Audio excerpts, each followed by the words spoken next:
Olá pessoal, estamos aqui nesse episódio do podcast do Movecast aqui no Lassal sobre psicologia do esporte. Eu estou com o Jonas. Jonas, qual que é a sua formação? Então, hoje eu sou médico, né? E tenho especializações em medicina da família, comunidade e psiquiatria. E qual que é a sua história no esporte? Então, é longa. E começou cedo, né? Na verdade, eu pratiquei a minha vida toda natação. E hoje, assim, é um esporte que eu sou apaixonado. Desde pequeno. Você começou com quantos anos? Então, eu acho que, assim, eu já aprendi a nadar muito cedo. Talvez, 5, 6 anos de idade. Muito cedo mesmo. No Rio. Eu sou da cidade de Sobral, no Ceará, e lá, a casa da minha avó ficava próximo ao rio, que é o rio Acaraú, né? O rio que passa, que banha a cidade. E lá, desde então a gente já brincava, né? Assim, se acostumou com a água, aquela água correnteza, mas não era um rio muito caudaloso, né? Não era um rio muito profundo. Então, com meus irmãos, meus primos, né? Era a nossa diversão. Então, ali, eu já começava a gostar de água, né? Naquele rio. E com o passar do tempo, eu fui gostando mais, tentando, assim, fui aprendendo a nadar nessa época, mas realmente só vim entender sobre estilos de nado, né, crawl, costa, borboleta, só vim a entender com isso quando eu realmente entrei na natação há uns 11 anos de idade, num clube, né, um clube lá mesmo em Sobral, que era o Palmeiras Country Club.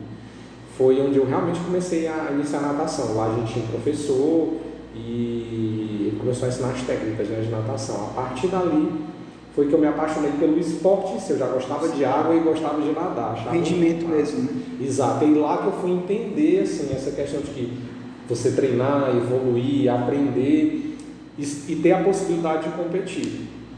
E pouco tempo depois, quando eu já tinha 13 anos de idade, eu já participei da minha primeira competição. Uma competição, né, realizada pelo próprio professor, né, uma competição interna que a gente chamava no próprio clube. Aí a partir dali começou também a paixão pelo esporte competitivo. Você se lembra qual era a modalidade? Assim, a primeira prova eu lembro que foi complicado, tinha treinado aquela coisa com muita vontade e eu nadei 2 estilos, eu já sabia 2 estilos nessa época, que é o crawl, né, o nado livre, né, que você geralmente utiliza o crawl na prova. E as provas eram de 25 metros, que era uma piscina de 25 metros que a gente chama de semiolímpica, né? A piscina olímpica é de 50 metros, a semiolímpica é de 25. E lá a gente fazia esse tiro de 25 metros. Aí o crawl, que era o que eu treinava mais, eu não ganhei nada, cheguei no último lugar, inclusive. E no outro era o peito, eu já sabia nadar. Mas como é um estilo que geralmente o pessoal se aprende primeiro, o crawl, então todo mundo sabe nadar crawl. Peito quase ninguém sabia, então eu ainda tirei 3º lugar, porque tinha acabado de aprender, mas não tinha tanta gente que sabia, né? Sim. Então essa eu consegui chegar pelo menos em 3º, e aí foi a minha primeira medalha de bronze. E aí isso é muito icônico, eu gosto de contar essa história, porque eu saí chorando, de raiva, porque não era o que eu queria, não era o estilo que eu queria ganhar, ganhei não sei porquê, né? Tipo assim, o que eu mais treinei eu não ganhei. E de lá, esse clube não ficava tão perto da minha casa. Eu peguei um ônibus e nesse ônibus eu sentei lá atrás, que não tinha muita gente no ônibus, eu estava com aquela medalha na mão e chorando.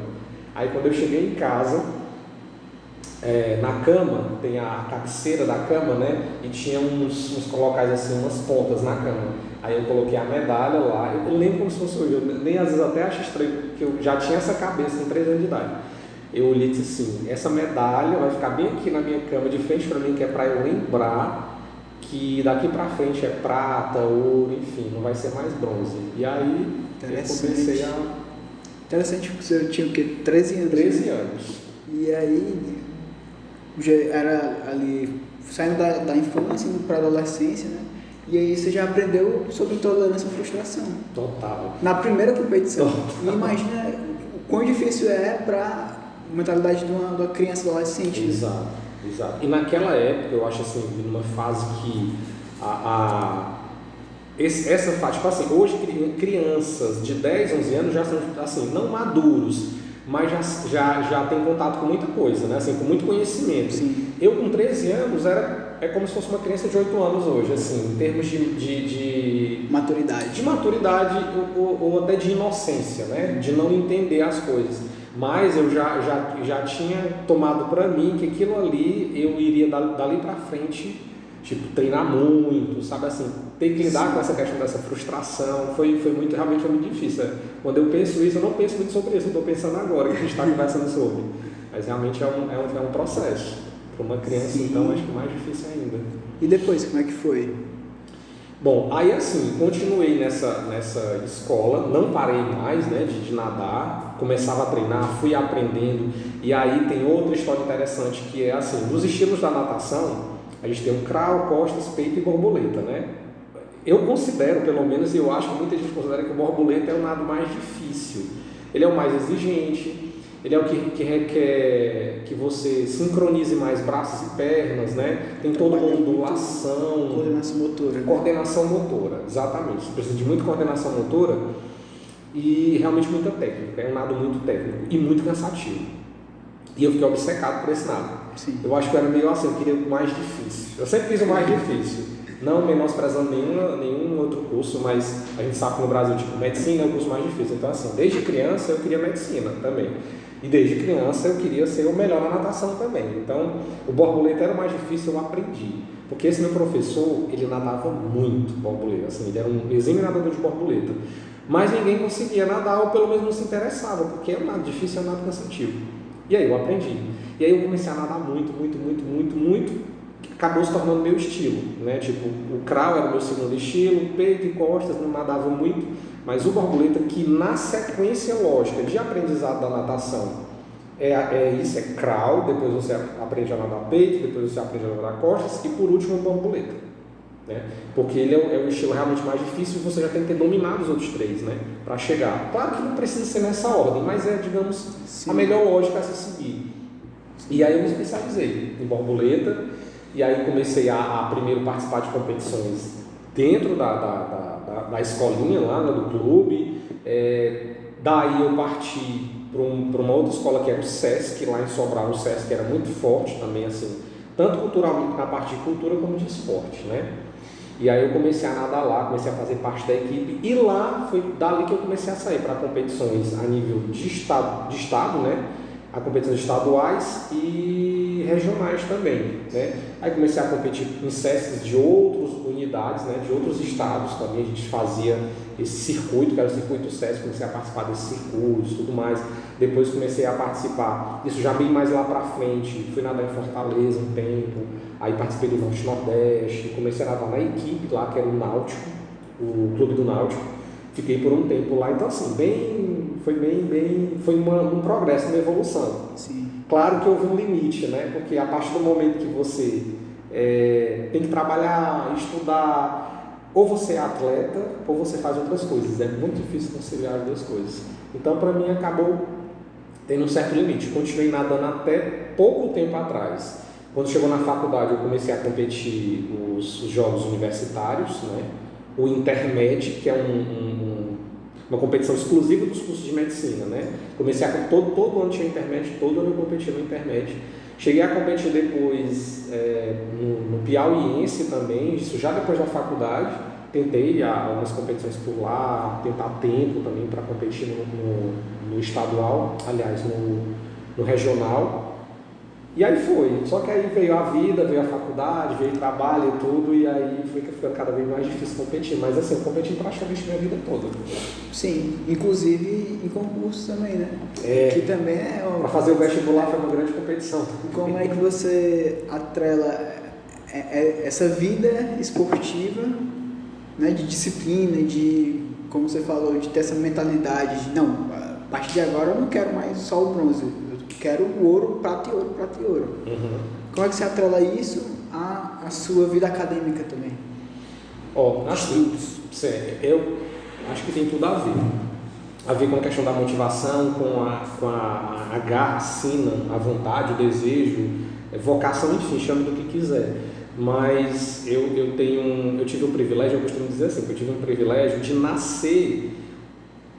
E claro, isso foi se construindo, porque eu não nasci com isso, mas foi se construindo com o tempo. Mas tem gente assim que nasce se desenvolve, vive e não tem muito objetivo de vida. Sim. O que é que eu quero ser? Não sei. O que vier tá bom. Tem pessoas assim, né? Eu nasci com desejos muito fortes. Desde muito cedo a natação e desde muito cedo a medicina. E por incrível que pareça, as duas foi praticamente ao mesmo tempo. Porque com 11 anos de idade, eu comecei a nadar.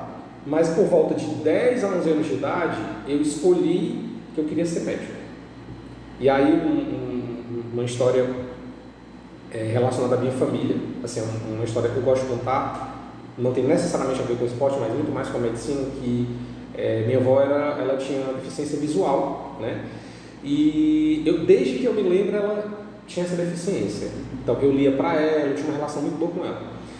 E aí eu falava para minha mãe, na inocência da criança, que eu queria curar ela, eu queria curar a cegueira dela, né? Então assim, eu quero ser médico de olho, eu ainda falava assim, médico de olho, para curar minha avó. Isso eu falava dos 10 anos de idade. Então aí começou um desejo, né? Que era só uma coisa, uma inocência, mas depois foi se desenvolvendo. A natação da mesma forma, foi na mesma época.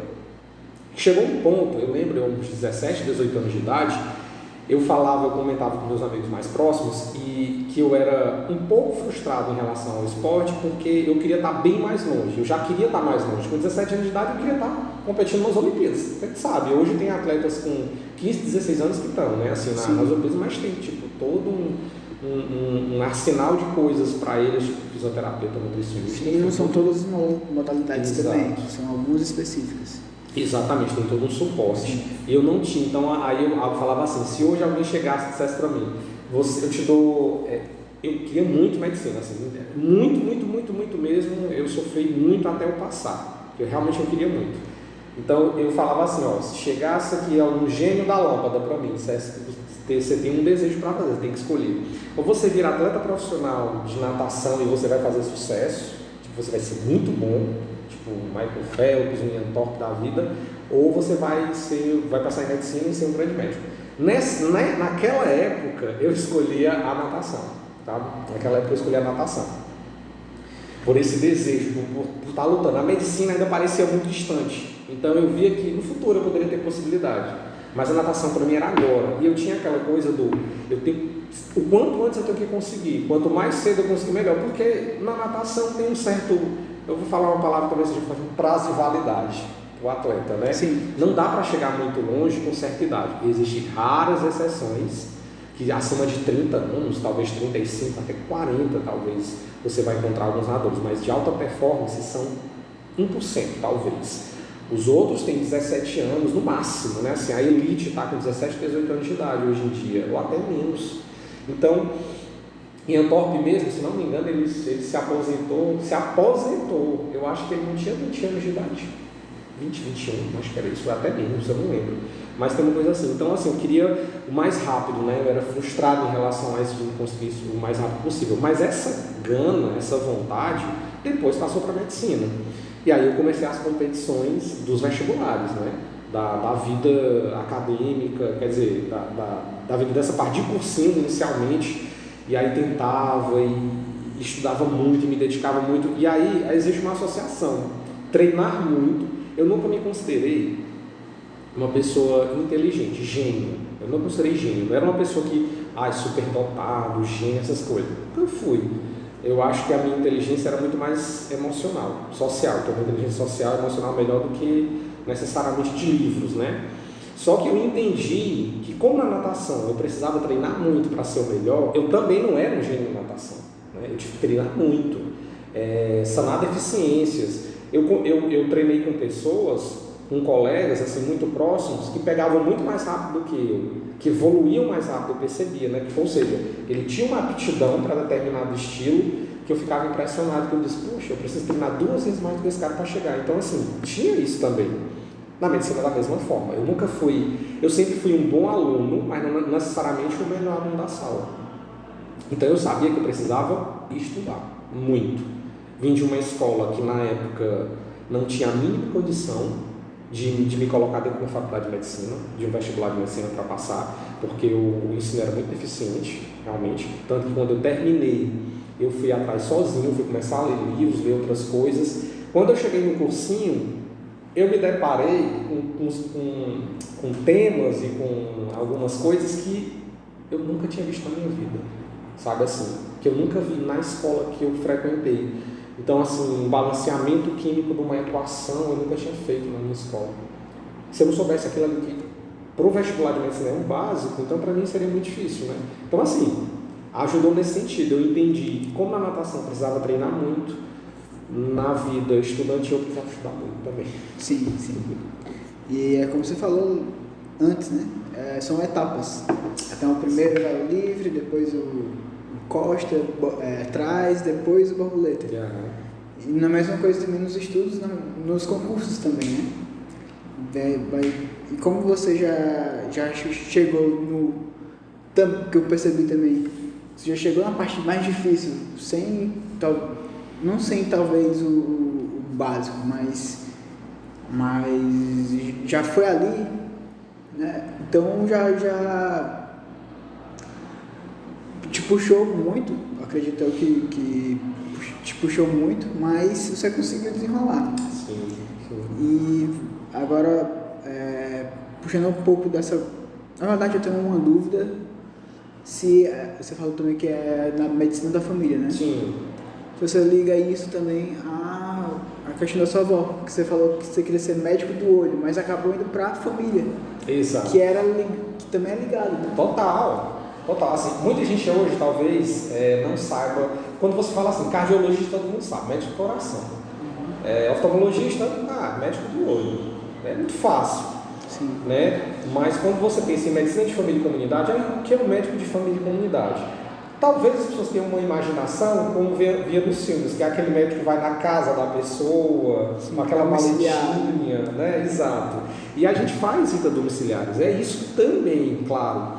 Mas o médico de família e comunidade, ele tem que ir muito mais além. Porque, por exemplo, quando você é um cardiologista, você acaba focando num determinado sistema circulatório e tudo, você vai focar naquele sistema. Então, acaba sendo muito específico. As outras questões, às vezes, esse médico não vai lidar tanto, né? Assim, ele vai naquele problema específico. Médico de família e comunidade, eu tenho que dar conta de uma série de coisas, de entender todo o contexto. A gente começa a fazer medicina de família e comunidade quando a gente entra na comunidade e entende que tem um lago naquela comunidade, uma escola naquela comunidade, tem um parquinho, ou seja, tem locais de convivência, ou então uma comunidade que não tem isso. Então, como é que essa comunidade tem o lazer dela? Em que momento, em que locais, entendeu? Então, assim, ou aquela comunidade é uma comunidade muito mais problemas sanitários, por exemplo, né? E aí tem um córregozinho passando, tem um esgoto passando ali.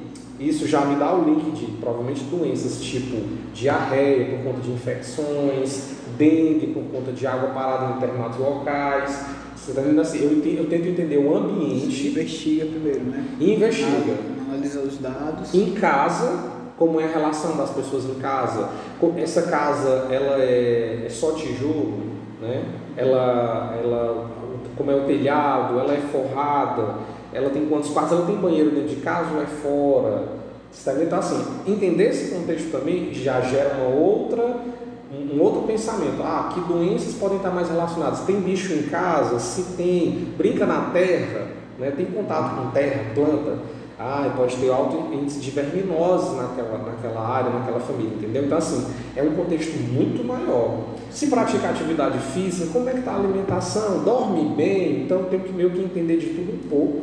Sim. E ainda fazer essa análise territorial, né? Do local para entender tudo isso. E aí, grande parte do público que a gente acaba atendendo desses pacientes são pacientes idosos, né? Com essa série de problemas, de deficiências, e óbvio, uma coisa está sempre ligada à outra. Assim, minha avó sempre me traz. Quando eu me formei, minha avó já tinha falecido. Então, assim, para mim foi muito impactante isso, porque eu queria que ela tivesse visto, porque eu falava para ela, né? Eu também falava para ela que ia me formar em medicina, que eu ia fazer alguma coisa por ela e tal. Não consegui, mas, assim, era um pensamento infantil, na verdade, né? Não era realista. Então, eu consegui ressignificar isso. Sim, né? Que é importante. Ressignifiquei para entender que assim, agora eu posso fazer por outras pessoas, o que eu não consegui fazer pela minha avó. Eu até fiz de um outro jeito, lia histórias para ela, cuidava dela de uma outra forma, né? Como neto. Agora eu estou podendo cuidar de outras pessoas como médico. E eu tenho uma relação muito boa, principalmente com os idosos. Sim. E não, você com certeza deu essa assistência, né? Não do jeito que você queria, mas da forma como você podia. Isso. E é interessante você trazer essa parte da medicina da família, porque dentro da psicologia existe um campo chamado psicologia social esportiva, que aí já vai trazer todo o fenômeno social, né, do contexto daquela sociedade, como é que eles entendem tanto a iniciação esportiva, que já é com crianças, quanto até a prática mais recreativa.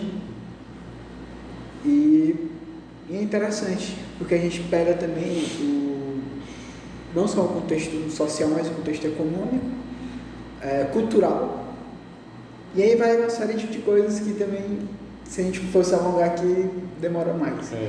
Mas é engraçado, assim, como médico da família, você falou dessa questão cultural, a gente costuma dizer assim, você tem que entender disso também, você tem que entender da cultura da região.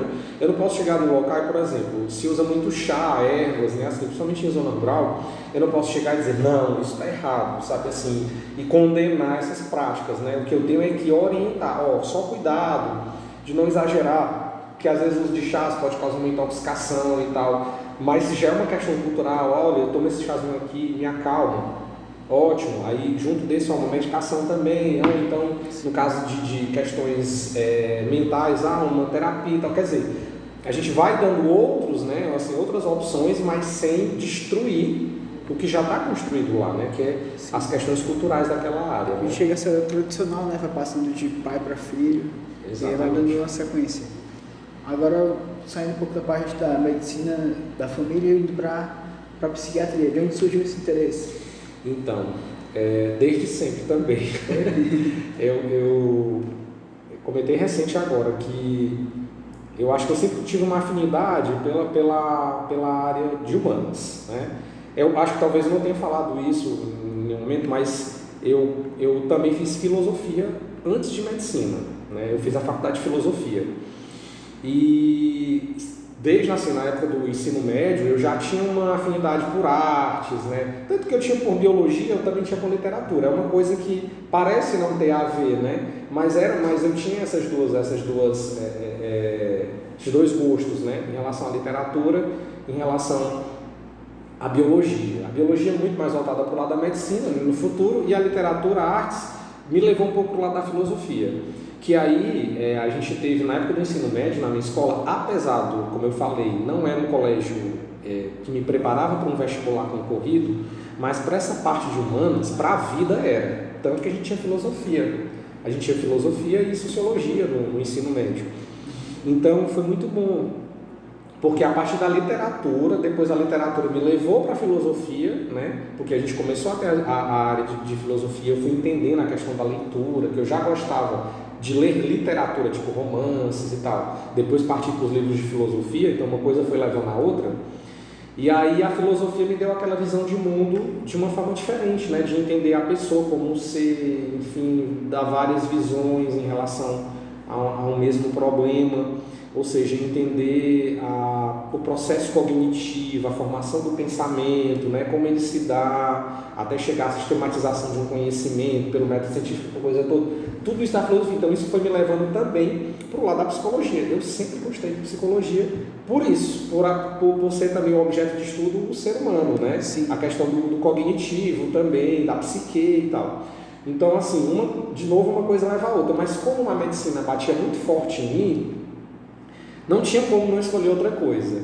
Na época da faculdade de medicina eu tinha na verdade duas coisas que me chamavam muita atenção: a neurologia e a psiquiatria, exatamente porque mexiam com questões relacionadas ao cognitivo, pensamento, né? A neurologia seria mais para a parte anatômica do cérebro, né? E a psicologia, a psique em si, a alma do ser humano.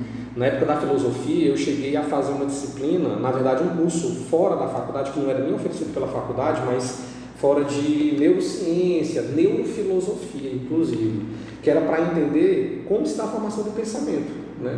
Porque a filosofia é esse pensamento construído, né? Todo lógico, pensamento lógico. Mas de onde vem o pensamento? Né? De que funções neuronais, sinapse, aquela coisa toda, né? De neurofisiologia, que é muito complexo, por sinal. Sim. Mas como é que se dá a formação do pensamento a partir da anatomia? Claro, como eu fui muito mais voltado para a área de humanas, eu me distanciei da neurologia, porque era uma coisa muito anatômica, né? Muito prática e muito mais material. E eu sempre fui do imaterial, né? Eu sempre fui daquela coisa do pensar muito, refletir muito. Então, isso foi me aproximando mais da filosofia, depois de um tempo, né? E aí, do mesmo jeito, a filosofia, áreas humanas, a considerada mãe das ciências e tal, aquela coisa toda. E, claro, a psicologia também veio daí, né? Veio de algum lugar desse ponto aí da filosofia. Então, foi um pouco. Psicologia, filosofia, medicina. Eu juntei as coisas e eu acho que mais se aproximava era a psiquiatria, de entender realmente a questão do ser humano, das doenças, só que agora de uma forma, como eu disse, muito mais abstrata, ou aparentemente abstrata, né? Me fascina.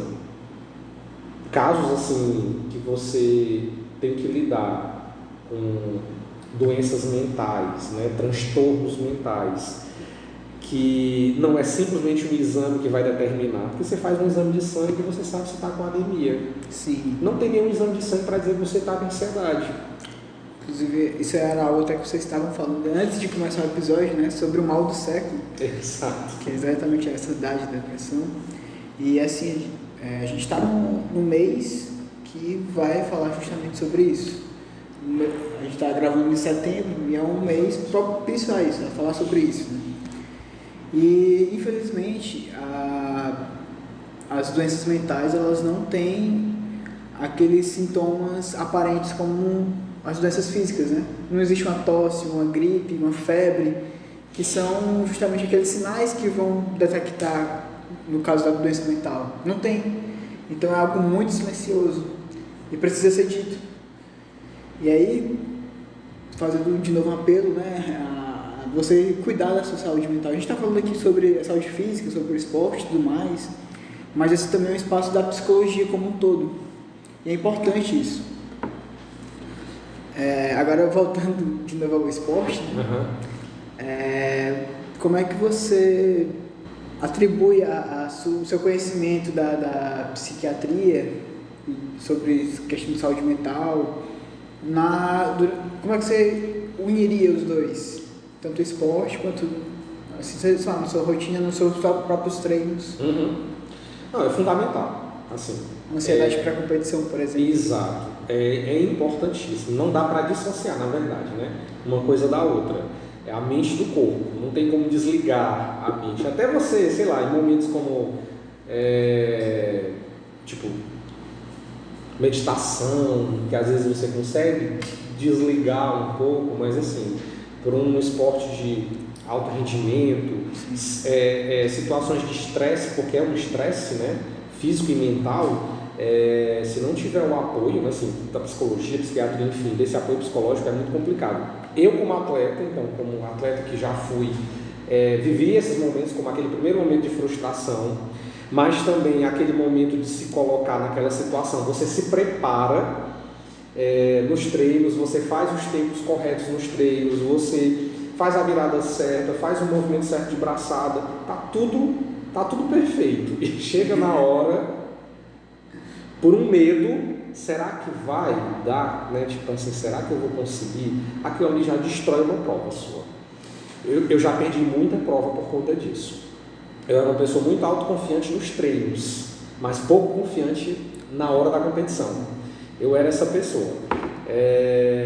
Diferentemente de algumas pessoas que, tipo, sei lá, às vezes não estão confiando muito, mas quando chega na hora ela faz, né? Eu geralmente tinha esse problema. Os seus treinos eram coletivos ou eram mais individualizados? Então, eram coletivos, né? Assim, tinha sempre a equipe, né, treinando, mas a gente individualizava o treino de cada um, né? Eram níveis diferentes, né? Sim. Claro que, tipo, se tinha um colega que tinha o mesmo nível, a gente treinava geralmente a mesma coisa, mas revezando ali a raia, mas cada um por si. É um esporte, apesar da necessidade de uma rede de apoio do nutricionista, um fisioterapeuta, não sei, um educador físico, né, um psicólogo, alguma coisa assim, para um atleta, mas ela é extremamente individual, né? É só você. Quando você sobe lá na plataforma, né, para você fazer o salto ali, aquela coisa, é só você, não tem mais ninguém.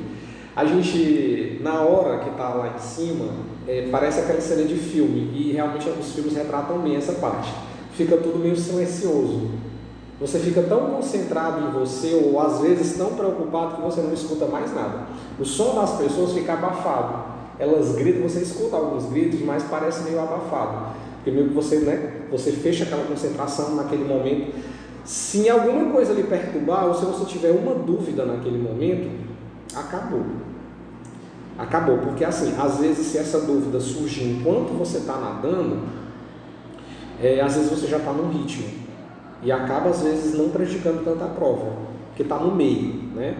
Mas quando você tem essa dúvida na hora da largada, que você vai fazer o salto para cair na água, se você não tiver bem, tiver medo, até o seu salto vai ser influenciado, você não vai saltar bem, você não vai entrar na água bem, tudo isso faz diferença, né? A saída da plataforma, a entrada na água, tem que ter buscar o mínimo de atrito possível. Então assim, você estraga a sua prova na largada, isso acontece, de você queimar a largada, geralmente é isso, nervosismo, medo, alguma coisa que você pensou ali, você duvidou, você perde, né?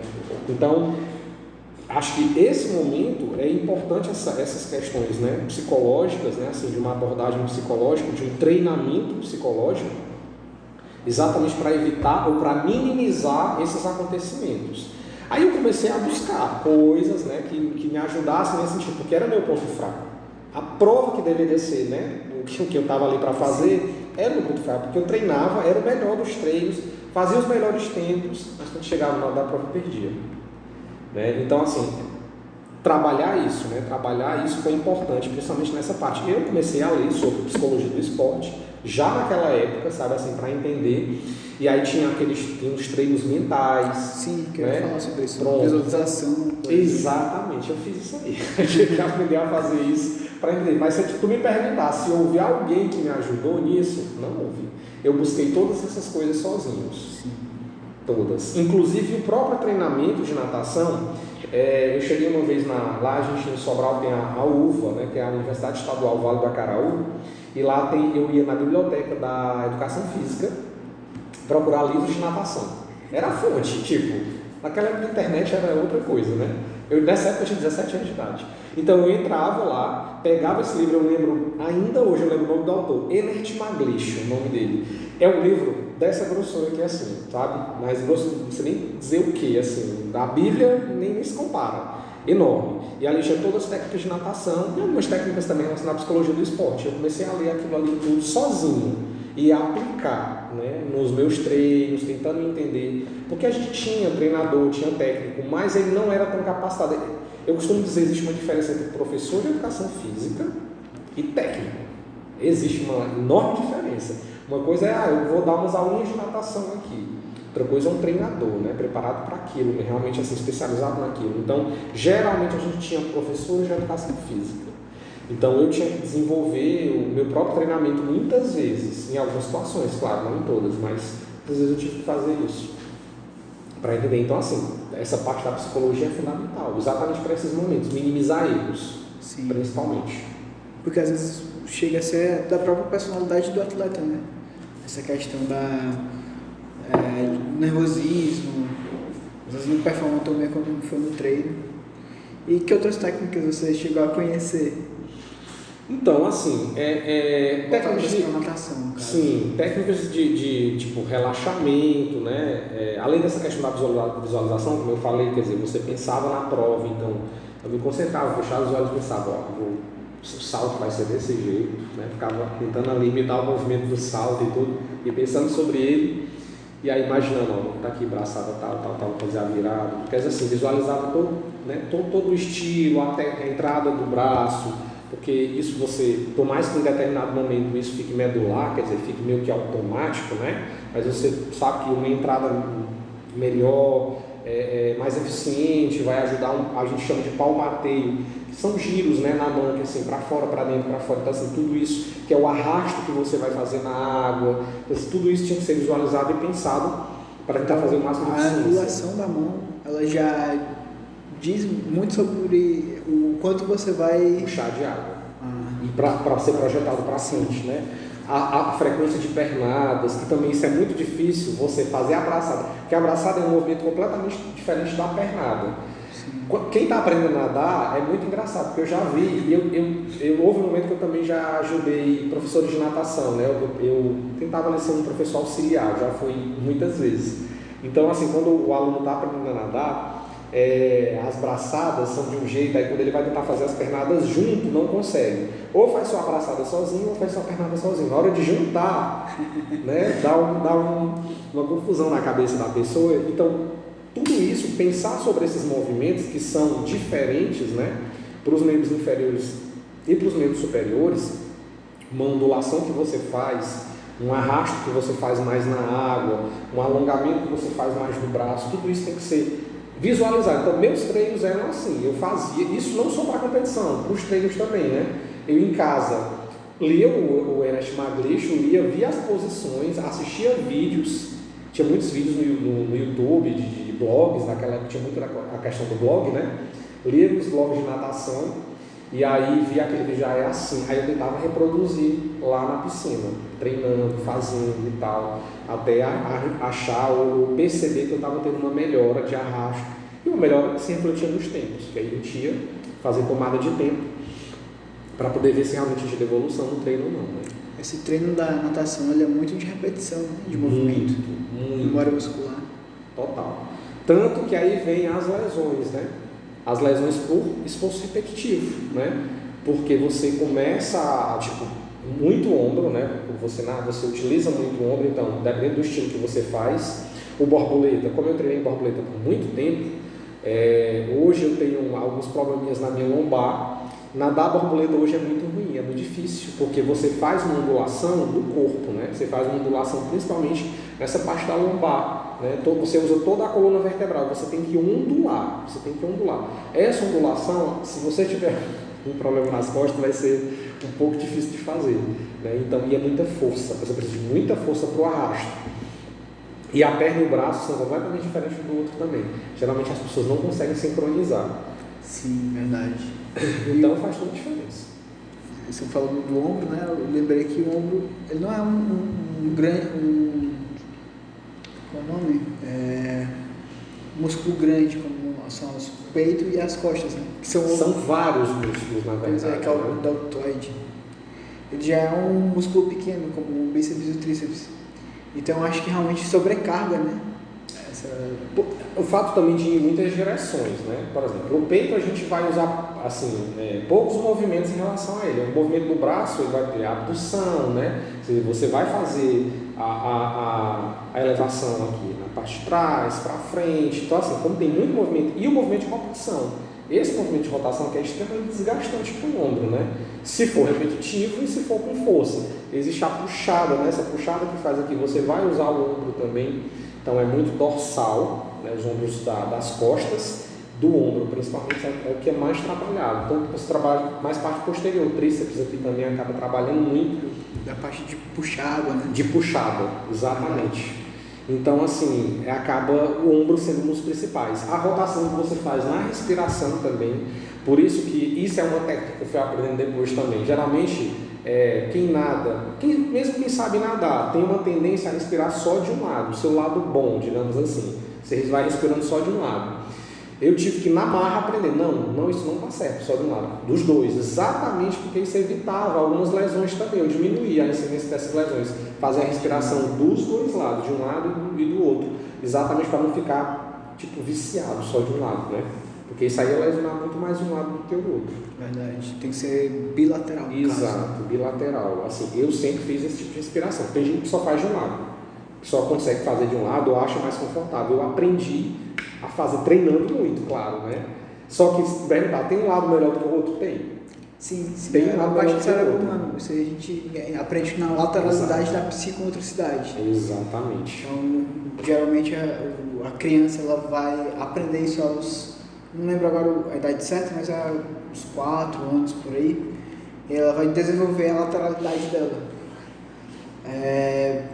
Agora, chegando um pouco mais na parte da medicina, como um todo, né?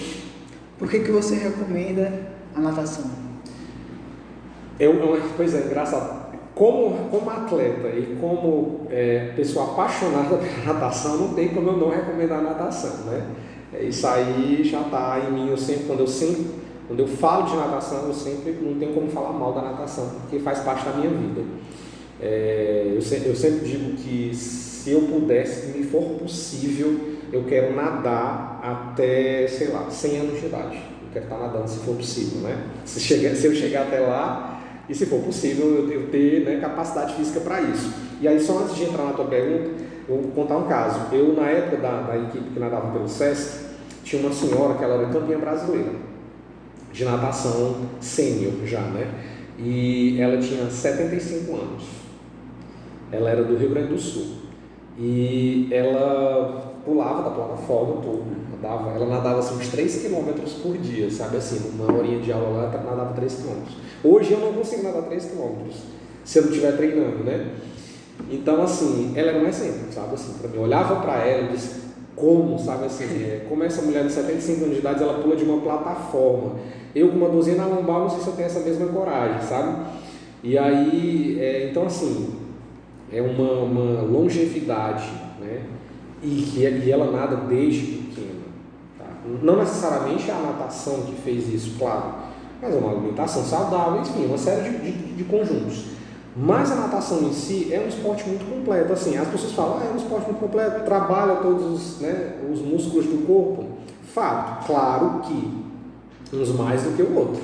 Por exemplo, se você vê o biotipo do atleta de natação, a gente chama de sorvete, né? No formato de sorvete. Sim. Porque ele vai ser mais largo, né? na parte dos ombros e vai ficando mais fino para as pernas, né? Para os membros inferiores. Tanto que as mulheres, elas têm muita rejeição à natação, a não ser para ser atleta, porque geralmente não faz natação não, porque enlarguece os ombros, aí as mulheres não queriam os ombros largos, né? Já os meninos geralmente querem, né? Tá com o ombro mais largo, então já fazem natação. Então existe esse desenvolvimento da cintura para cima, né? Dos membros superiores e da musculatura da dorsal principalmente, e ombros, que vai acabar desenvolvendo mais. As pernas, por mais que você utilize, mas assim, dependendo do estilo, por exemplo, 70% braço, 30% perna. Vai ter estilo que vai ficar quase, que é o estilo peito, ele vai ser quase ali, vai usar muito os membros inferiores, vai ser próximo, mas o braço ainda vai ser maior, e nos outros bem menor, a perna. Então, vai trabalhar muitas pernas, isso é óbvio, é fato, né? Por isso que eu acredito que assim, eu recomendaria a natação como lazer, é excelente, porque tem a questão de diminuição do seu peso, né?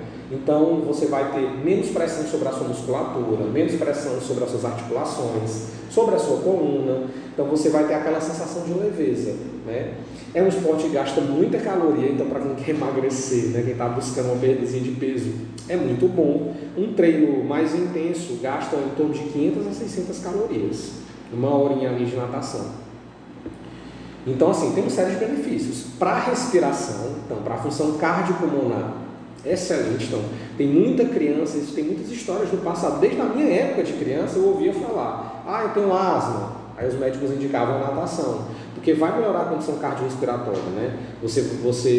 Então, para mim sempre foi muito bom, assim, em termos de resistência, né? Você tem muito mais resistência física para outras atividades do dia a dia quando você está praticando a natação. Então, assim, eu recomendo porque tem uma série de benefícios, tanto de saúde física como de saúde mental também.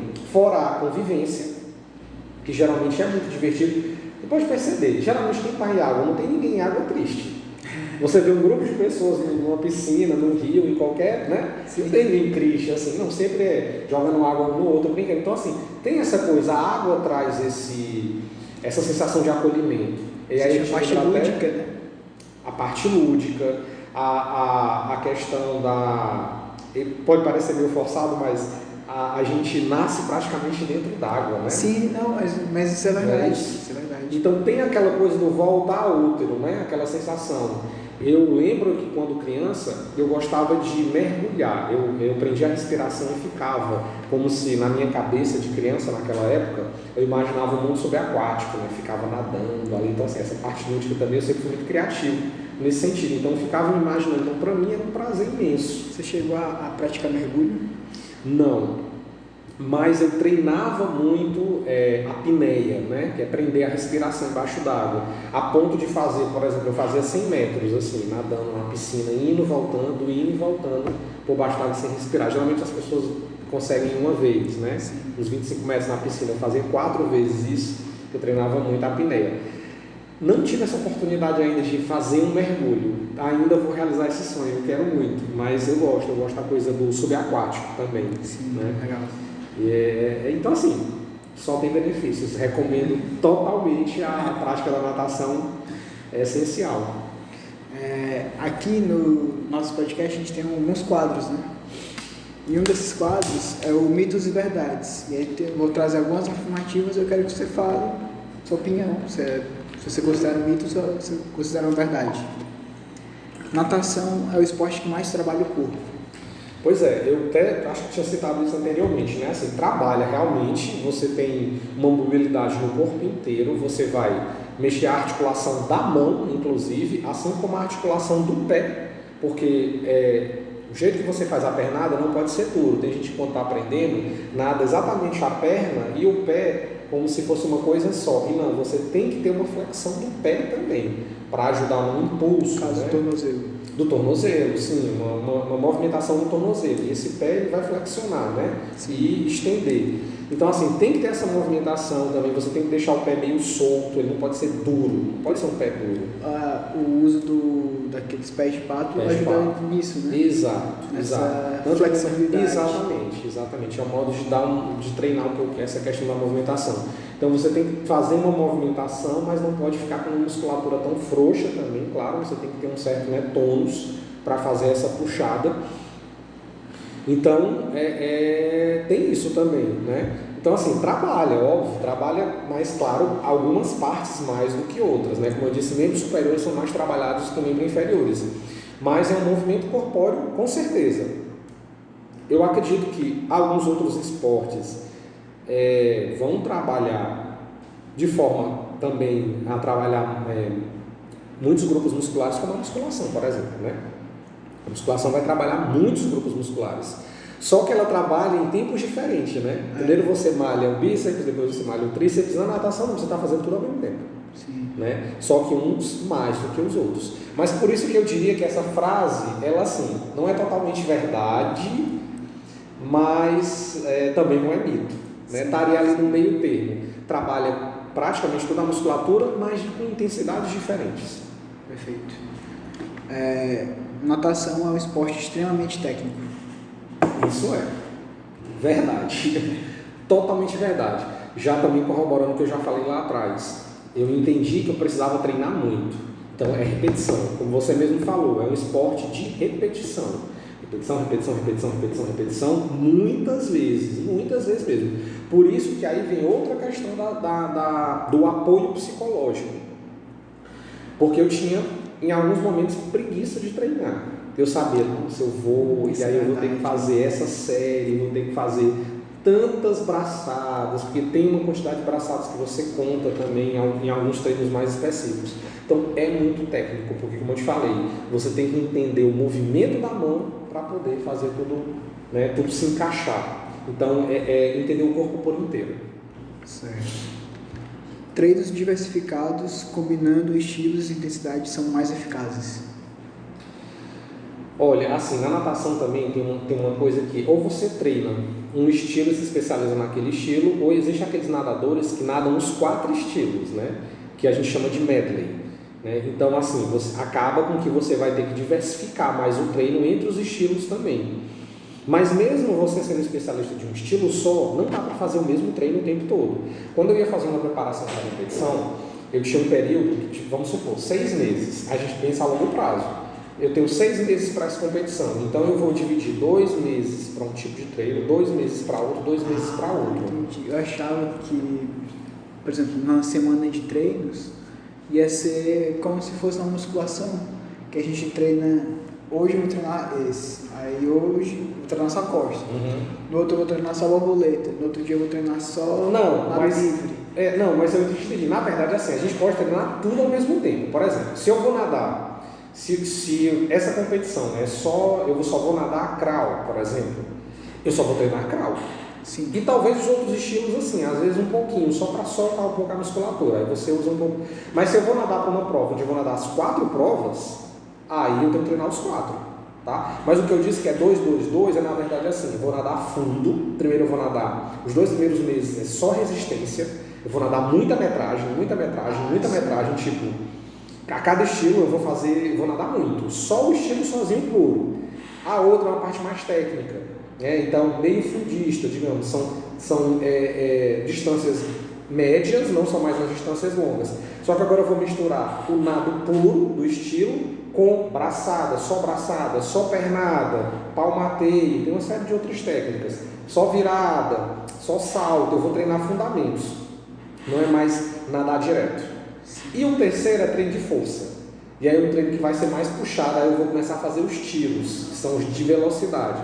Então é fundo, meio e velocidade. Claro, nem todo mundo faz esse tipo de treino, mas era o que eu fazia geralmente para as competições. E nos 2 últimos meses era só tiro, tomada de tempo, simulação de prova. Então assim, tem essas etapas. Isso tudo no mesmo estilo. Ou no mesmo estilo, se eu fosse nadar só aquele estilo, ou misturando os estilos, se eu fosse nadar todos. Isso não dá uma confusão no cérebro, não, durante os treinos? Não. Isso é muito bem dividido, por incrível que pareça, você consegue. Depois que você começa a treinar, porque também tem isso, tem gente que só nada crawl. Sim, tem gente que só nada crawl, aí pronto, só nada aquilo. Mas eu sempre fui nadador dos 4 estilos, por mais que o meu estilo fosse borboleta e crawl, eu nadava os outros 2 para não ficar deficiente neles. Para eu conseguir nadar provas de medley. E são provas que você nada os 4 de uma vez só, não juntos, né? Como se fosse essa prova de medley, como se fosse um revezamento? Tipo, você começa no borboleta, vai, volta no costas, vai no peito e volta no crawl. Ou seja, se é 100 metros é 25 de cada, se são 200 metros é 50 de cada. Então, eu treinava para isso. Então, eu nadava todo o tempo misturando os estilos sem ter problema. Depois de você se acostumar, você consegue fazer de boa, sem dar uma confusão na cabeça. Boa. Quarto, cada prova é um teste de resistência, técnica e controle mental. Total. Como eu lhe falei, você pode perder uma prova se não tiver um controle mental. Você está extremamente preparado, tecnicamente preparado, né? Mas naquele dia você está bem, ou seja, para aguentar a prova, mas não está com o mental legal. Você vai perder a prova. Você está com o mental legal, você está com a técnica em dia, mas você está cansado. Você não vai conseguir também vencer aquela prova. Então assim, se os 3 não estiverem alinhados, claro, eles não precisam estar na mesma intensidade, né, no mesmo nível, mas eles estarem o máximo possível que você conseguir tirar deles, é o que vai fazer você ser vencedor naquela prova. Se um não estiver bem, dificilmente você vai ganhar, a não ser que os outros também não estejam bem naquele dia. E aí a sua técnica está melhor, sua cabeça não está tão boa, mas a sua resistência está boa, então você vai aguentar até o final. Então assim, tem que ser um equilíbrio dos 3. Realmente, se faltar um, eu acho que dificilmente você vai conseguir ganhar. Nossa. E eu já vivi as 3 situações. Não estar mentalmente bem, estar cansado e talvez naquele dia, por não ter treinado muito, não estar com técnica legal. É um equilíbrio total, assim. Total. Treinar mais quilometragem sempre leva a melhores tempos. Pronto, é isso que eu te falei. Quando eu vou antes de uma competição, tem o treino de quilometragem e tem o treino de pouca quilometragem, que é só tiros, né? Então ali eu vou fazer muito menos metragem, porque eu vou fazer mais rápido e vou cansar mais, então eu tenho que ter mais tempo de descanso. No quilometragem, por exemplo, se eu fosse nadar 1 hora, eu poderia nadar direto em 1 hora, 3 quilômetros. Eu já fiz competições de longa metragem, de longas distâncias. Eu fiz 4 horas nadando, direto, numa piscina. 4 horas nadando, eu fiz em torno de 12 quilômetros. Então, assim, você cansa, claro, né? Já na parte de resistência, tipo, você fazendo vários tiros de 50 metros, vai e volta descansa um tempinho ali. Quer dizer, no outro eu não parava, nesse eu tenho que parar porque a intensidade é muito maior, o desgaste é muito maior. Então, fazer mais metragem não quer dizer o melhor. Depende para o que você vai treinar. Se você vai treinar para provas de longa distância, você precisa ter muita metragem. Você precisa fazer longas distâncias. Tanto que se você vai treinar para 3 km, você tem que fazer o dobro disso. Não dá para treinar só o mesmo, você tem que fazer mais. Que é para, quando você fizer os 3, você faça com mais resistência. Né? Você consiga dar um gás maior, sabendo que você tem gás até para mais. Se você for nadar para provas de curta distância, você não vai lá nadar tanta longa-metragem assim, vai fazer mais tiro, vai fazer mais simulação. Então assim, depende muito. Uma mais para força, né? Para velocidade, e outra mais para resistência mesmo. Exatamente. Tanto que a gente nomeia, tem o nadador fundista, o meio fundista e o velocista. São categorias diferentes. Eu geralmente sempre fui meio fundista para fundista. Então em provas de curta distância geralmente me dava mal. Provas rápidas, né? Eu precisava de provas mais longas. Então até isso é uma característica do próprio nadador também. É complexo. Não, eu estou vendo aqui que tem, além das modalidades clássicas, né? Tem as de distância. Exato. Tipo de prova que você nada. Sim, estou aprendendo bastante aqui. Tem outro quadro aqui que é o pódio. E eu quero que você nomeie o top 3. Assim, você falou do Michael Phelps, né? Uhum. Talvez seja até o primeiro. Mas as suas 3 inspirações. Então, acho que na natação? Na natação. Na natação, né? Na natação, eu acho que eu colocaria em primeiro, porque assim, foi o primeiro, apesar de ele não ter sido o melhor nadador da época dele, mas era a pessoa que me inspirava desde criança, né? Eu vi nadar, eu vi competir, né? Eu assisti às competições quando ele estava caindo na piscina, que é o Gustavo Borges. Para mim, o Gustavo Borges, né, eu nem sei se tu conhece. Pois é de uma geração bem antiga. Tinha ele e o Fernando Scherer, que é o Xuxa. Eu acho que esse é mais conhecido por nome assim, porque ele estava mais assim, ligado a questões de fama e tal, assim. Então, o Gustavo Borges hoje ele dá assessoria, né, em relação ao esporte. Ele tem as piscinas dele, ele tem a marca dele, ele tem as academias dele, tudo. Então assim, o Gustavo Borges para mim era a minha inspiração, por ser brasileiro, claro, eu colocaria ele em primeiro. Em Olimpíadas, se não me engano, ele só conseguiu ganhar, só não, né? Ele conseguiu ganhar uma prata, eu acho que ele nunca ganhou ouro, a não ser no revezamento, mas em provas individuais ele só chegou a prata. Mas assim, pra gente brasileiro, naquela época foi demais ele ganhar a prata. Então, ele eu colocaria em primeiro lugar, porque foi ele que me inspirou a nadar. Realmente eu era muito fã dele, assim, na época de nadador. E aí eu acho que eu colocaria em segundo o Michael Phelps, porque o Michael Phelps é o maior atleta do século, se não me engano, foi considerado, tanto de medalhas que ele tem, de provas que ele ganhou. Era um cara realmente muito focado, e ele era um verdadeiro profissional, e eu acho que ele é um exemplo para muita gente, assim. Muitos recordes hoje ainda não foram batidos dele, né? E ele nem é de uma geração tão atual agora, né? Ele é uma geração bem mais... Inclusive, eu acho que o Gustavo Borges, se não me engano, não sei se chegou a nadar com ele, quando ele era muito pequeno, não lembro. Mas assim, em algum momento eu acho que talvez se cruzaram. Mas coloco em segundo lugar o Michael Phelps. E em terceiro lugar é um outro que é o Fenômeno. Esse era um gênio. Eu acho que o Michael Phelps é uma pessoa muito mais esforçada, né? Que batalhou muito, assim, um cara muito dedicado, disciplinado. O outro era um gênio. Tanto que acabou cedo, parou cedo e já ganhei o que eu queria e foi. E parecia que ele não se esforçava muito para fazer o que fazia, que é o Ian Thorpe, que é australiano. E ele encerrou a carreira muito cedo, se aposentou, como eu te falei, eu não sei se foi uns 20, 21 anos, ou foi até menos, não lembro. Mas ele ganhou tudo, com 17 anos ele já era campeão, olímpico, mundial, um fenômeno. Ele era um gênio, mas era um cara talvez um pouco indisciplinado. E assim, ele conseguiu tudo que queria, mas eu acho isso legal, assim, ele conseguiu tudo que ele queria e pronto, sabe assim, não depende mais disso, vou fazer outras coisas na minha vida, ele não ficou preso totalmente a isso, né? Mas são mundos diferentes. Sim, 3 personalidades totalmente diferentes. Totalmente diferentes, então é isso. Gustavo Borges em primeiro, Michael Phelps em segundo e Ian Thorpe em terceiro, que é de todos eles três de uma geração muito anterior à de hoje. Tem outro quadro também que eu queria que você indicasse um livro, uma série, um documentário. para quem estiver assistindo. Pronto, assim, eu te confesso que eu ia pesquisar, acabei esquecendo. Eu vou até ver se eu acho aqui. Eu sou terrível para nomes. Tem um livro que você falou também no episódio, qual é o nome desse livro? Que você leu lá na faculdade da UVA, de natação. Ah, tá. Não, é técnicas de nado, assim, mas é muito antigo, né? Nem vale mais a pena ler ele, porque já mudou tanto.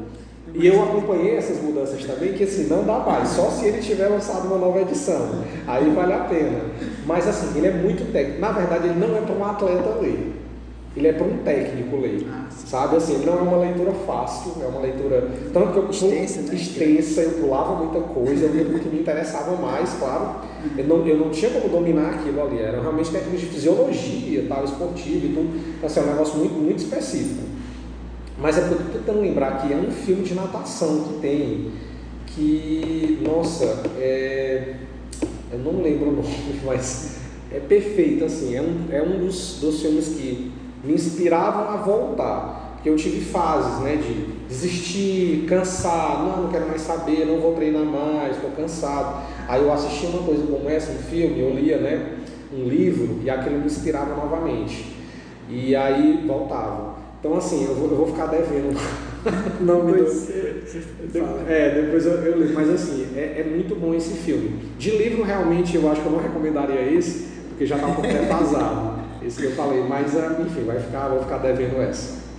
Certo. E para finalizar, eu quero que você lance um desafio para quem estiver assistindo a iniciar nessa prática esportiva, que é tão importante, não só para a saúde física, quanto para a saúde mental, como a gente destacou aqui.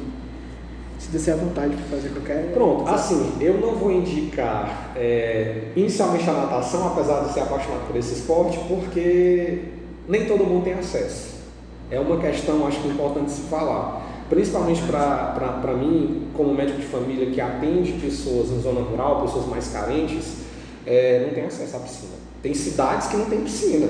Ou se tem, é uma piscina muito pequena, que não dá para desenvolver, né? E aí para os idosos, uma hidroginástica, seria interessante e tal. Mas o meu desafio, para uma coisa muito mais fácil, barata, que todo mundo tem, é caminhar. Eu lanço o desafio de tentar iniciar essa caminhada. Eu falo para os pacientes, principalmente pacientes diabéticos, hipertensos, ou para aqueles que não querem vir a ser, né? Querem evitar esses problemas, melhorar a condição física, emagrecimento também, eu acho uma caminhada.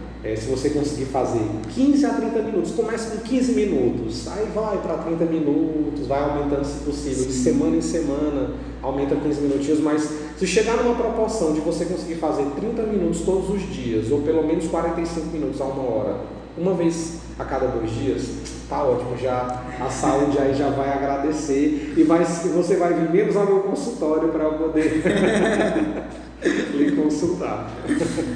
Jonas, muito obrigado, espero que você tenha gostado, foi muito massa o papo. E sinta-se à vontade, o espaço é seu, dar uma mensagem para quem estiver começando, para os jovens atletas também, né? É isso, assim, eu agradeço o convite. Eu gosto muito de falar sobre as minhas experiências, sobre as coisas que eu faço, sobre seja a questão do esporte, seja a questão da medicina, quer dizer, tantas coisas que passaram na minha vida.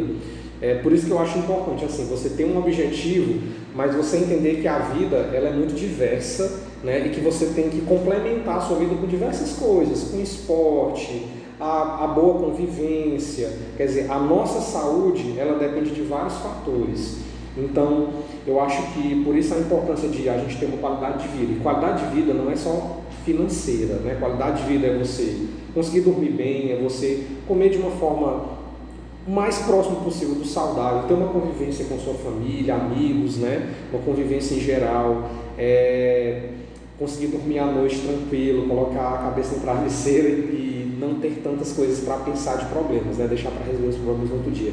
Então é isso, é pensar a saúde de uma forma global e você entender que a gente precisa de várias coisas na nossa vida para a gente conseguir esse equilíbrio. O máximo que você conseguir já é válido, já é suficiente. Viu? Agradeço. Muito obrigado. Por nada.